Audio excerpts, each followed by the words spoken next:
सास बहू की अनोखी कहानी। ड्राइंग रूम में एक पिता और उसका बेटा बैठे थे। पिता पेपर पढ़ रहे थे और बेटा मोबाइल में व्यस्त था। अचानक ड्राइंग रूम में बैठे बाप बेटे दोनों को किचन से कोई कांच का बर्तन टूटने की आवाज आई।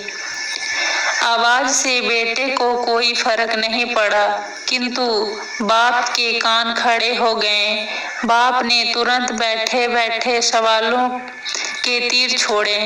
क्या टूटा, कैसे टूटा, किसने तोड़ा? पास में बैठे बेटे ने कहा, पिताजी क्यों अपना बीपी बढ़ा रहे हो? मैं यहीं से बता सकता हूँ कि कांच का बर्तन किससे टूटा होगा।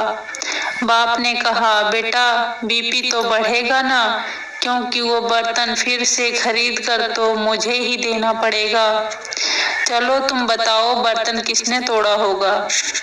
बेटे ने कहा, माँ से टूटा होगा। पिता ने पूछा, क्यों? मेरी बीवी क्यों, तुम्हारी बीवी क्यों नहीं? बेटे ने कहा, मेरी बीवी समझदार है।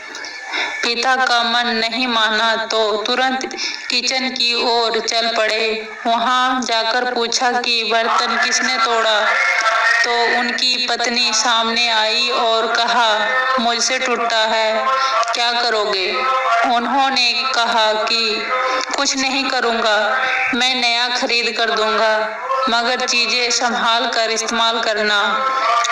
वो वापिस ड्राइंग रूम में आए और बेटे से पूछा कि तुम्हें कैसे पता चला कि बर्तन तुम्हारी माँ तोड़ी?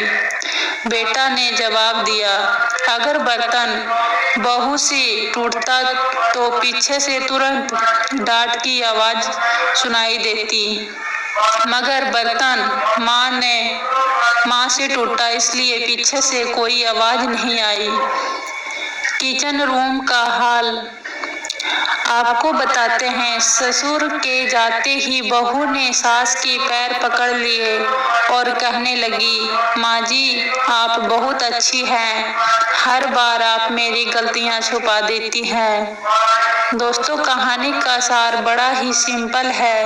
अक्सर हम लोग किसी भी सिचुएशन के बारे में अपनी अपनी धारणाएं पहले ही बना लेते हैं और सोचते हैं कि वही सच है, मगर ज्यादातर हर बार ऐसा नहीं होता है।